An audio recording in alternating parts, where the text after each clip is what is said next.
John Turenne is the founder and president of Sustainable Food Systems. He is a nationally recognized leader and innovator in sustainable food practices. In his role as executive chef at Yale University and in the creation of the Yale Sustainable Food Project, John recognized the impact of food service decision-making on the world around us. Sustainable Food Systems is the cutting edge in developing best practices tailored to benefit both the planet and the bottom line for clients.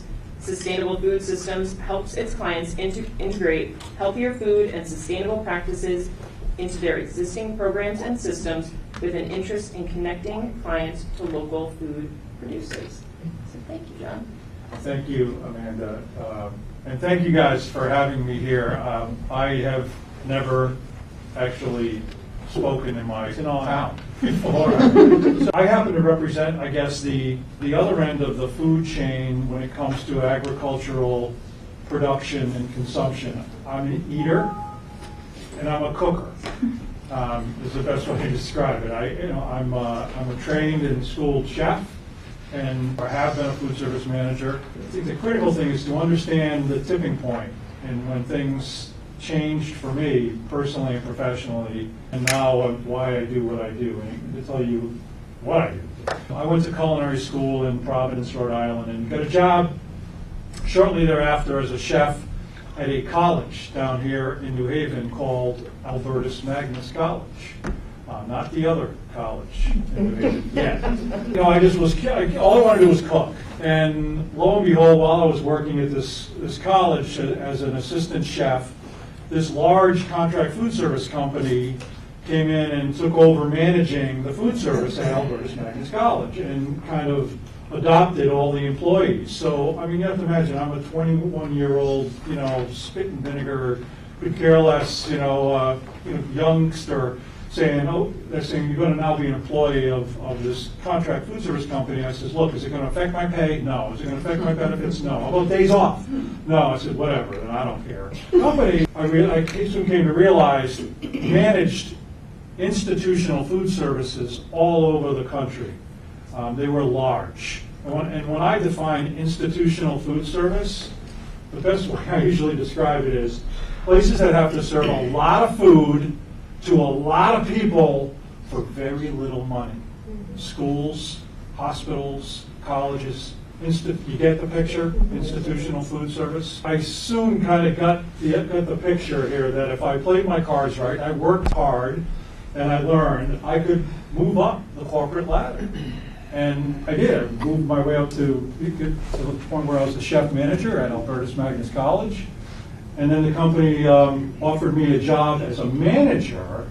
It was a low manager on a totem pole. And I took the apron off and put on the jacket and tie at Choate Rosemary Hall here in Wallingford. And I was there for 10 years. And again, I did what I guess I needed to do and eventually became the food service director at Choate Rosemary Hall. Other than the job I'm in now, I can honestly say it was the best job I ever had. It's a wonderful place to work, and that's how I ended up settling in Wallingford. Went from Choate, company moved me to Wesleyan University as a food service director. That's a story for another day over perhaps some cocktails. If Choate was the best job, Wesleyan was the best learning experience I could possibly have.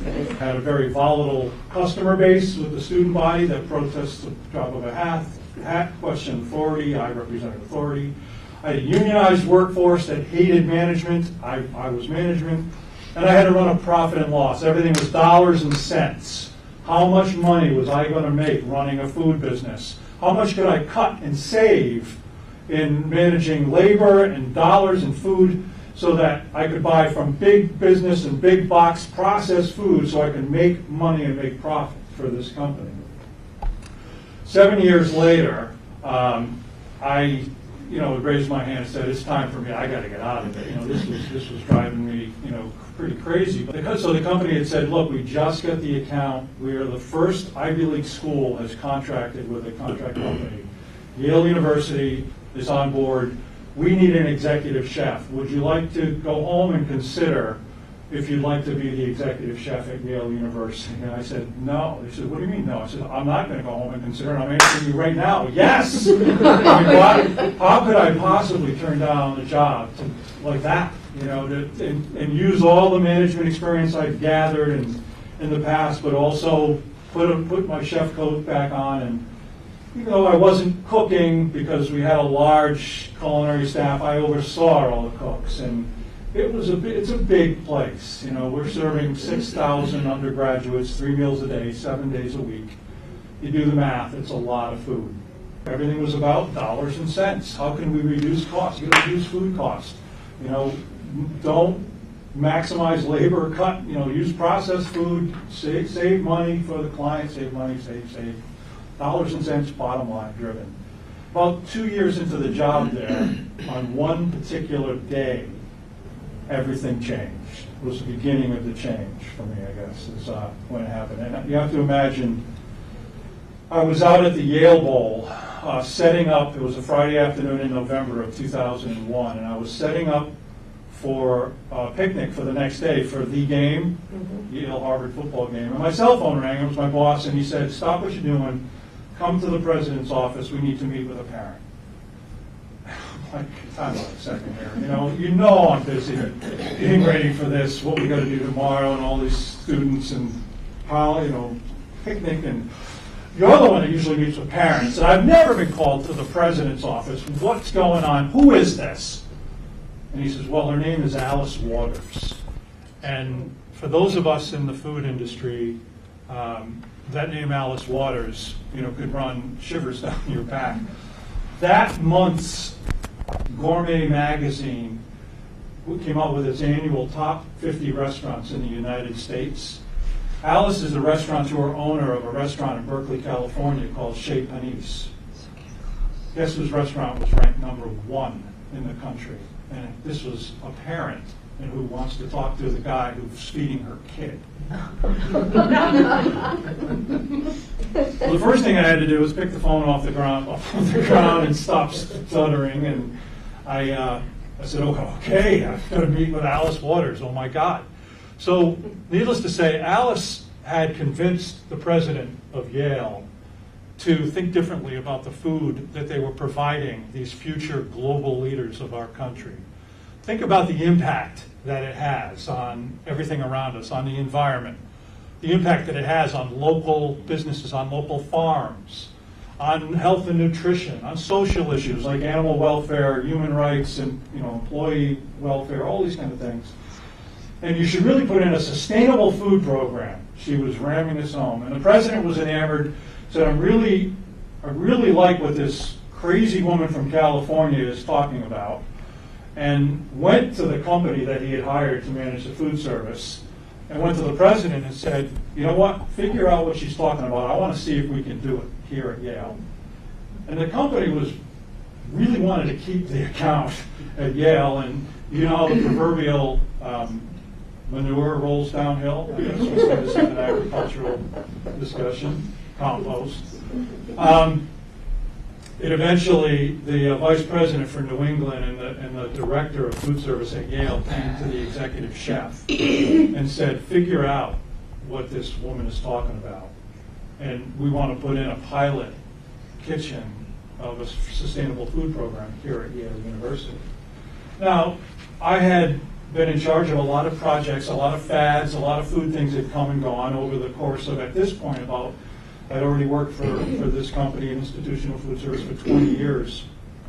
And I said, sure, whatever's next. We put in pizza concepts and wraps and vegetarians and vegans and this and that, and they come, they go, whatever.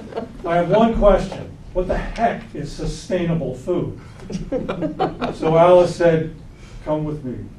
Alice stands about this tall, but she's got the power and energy of somebody of a giant. And she taught me, literally, I went to school, literally and figuratively, to understand what is sustainable food. And that's when, as I learned, this is when the light bulbs started going off in my head, more so than light bulbs in the past, I guess. But I started to realize that that every decision I made, and you have to imagine there was a lot of money at stake here and a lot of things beyond money, that everything I made, buying food and planning menus and training staff, impacted the environment, how food was grown, what did it do to the planet, what did it do to the water systems, pesticides, herbicides, in large-scale food production, distances food was traveling, packaging, all these kind of things I never thought about, were impacted.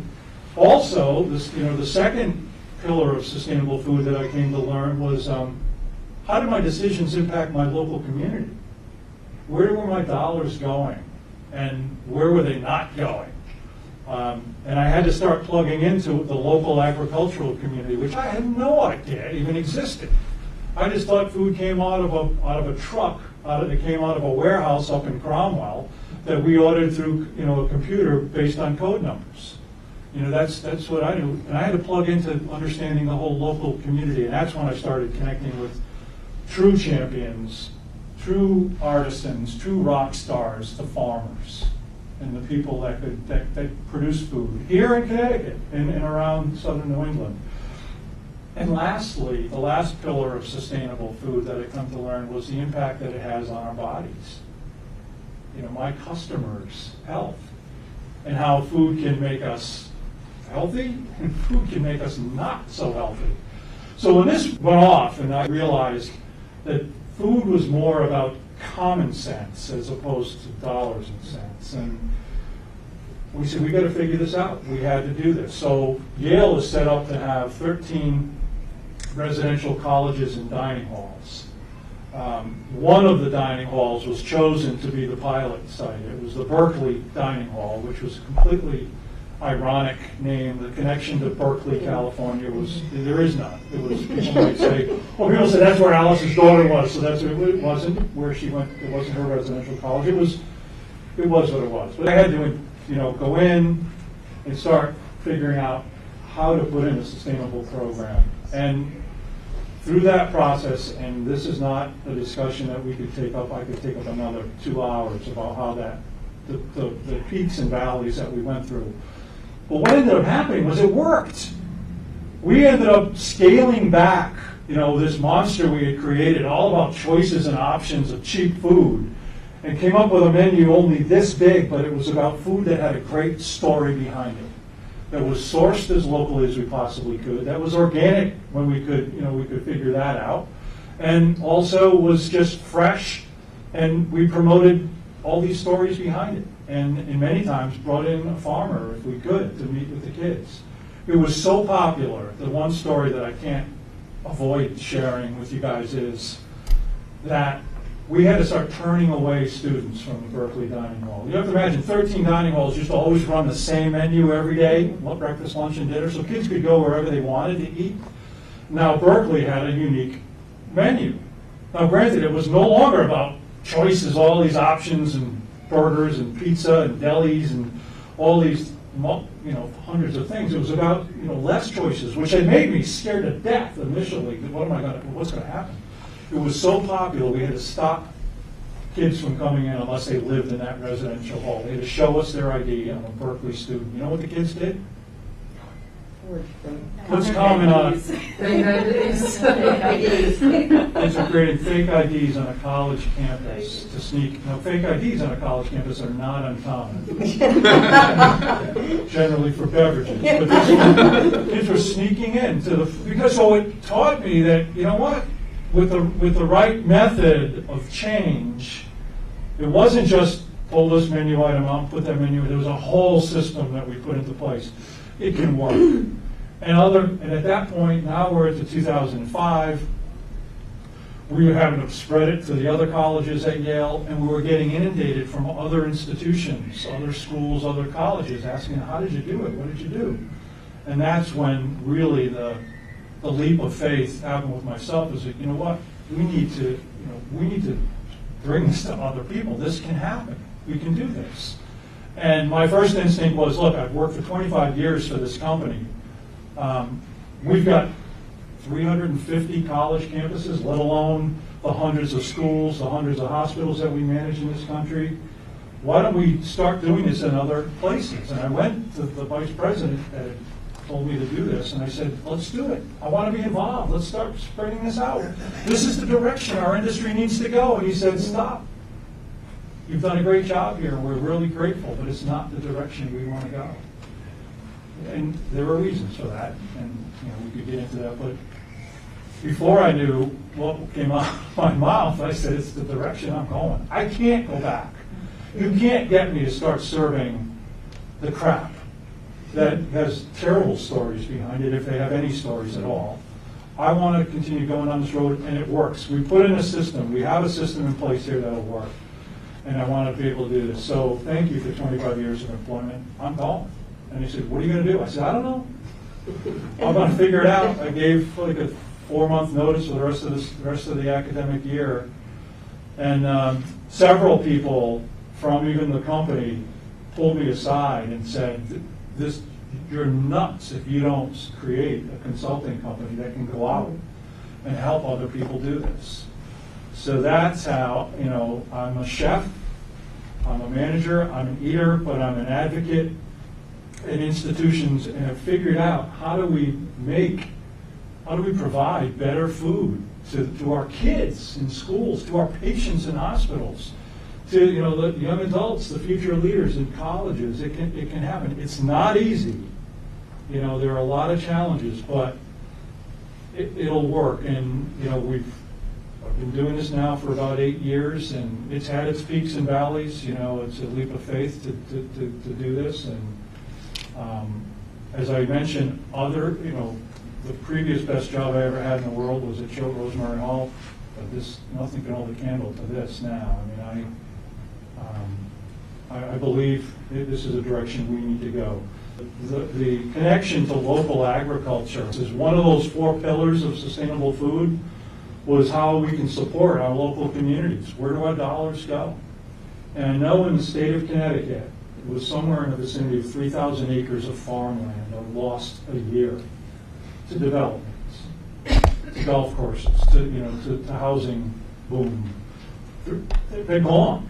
Not to mention the age of farmers retiring, and the good news is there are more young farmers. Thank God there are some. I shouldn't say more. There are some starting to come in, but we need a lot more to really get it, to provide us with this food, because there's not a lot of it. We're in a pretty crowded part of the country where we don't have huge farms, which is a good thing. We don't want huge farms. Monocrops, monoculture. There's a lot of reasons we don't want to get on that road. But what we do have, we've got to sustain, we've got to support. Does this happen just in institutions or as you see in restaurants? No, it needs to happen in our own homes. It changed the way that I eat and that my family eats. I do what I can, and we do what we can. And I try to teach my kids to understand and respect where food comes from and the stories behind the food. One of the things that I tell my clients in big schools and colleges and hospitals, and I'll tell families, is find out what you're doing right now when it comes to this sustainable food commitment, and draw a line, and then just ask yourself, what's the next one thing I can do? Maybe it's, I'm going to start buying local milk that doesn't contain artificial growth hormones. Or I'm going to start getting to a farmer's market once a week when they're open. What's the next one thing? And do it. And then draw that line, and then ask yourself, okay, what's the next one thing? And do it as a family. Do it as a team. Find out where you are, do one more thing. And when you do that, just do one more thing. Yeah. Do you think you cannot, or do you think you can? And ask yourself, no, can't, or can.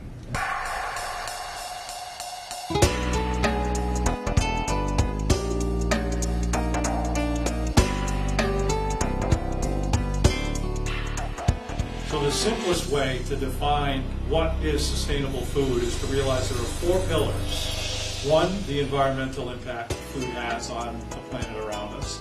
2, the impact on our local communities, supporting our local businesses. 3, the social concerns around the way people and animals are treated. And fourth, the health and well-being of our own bodies.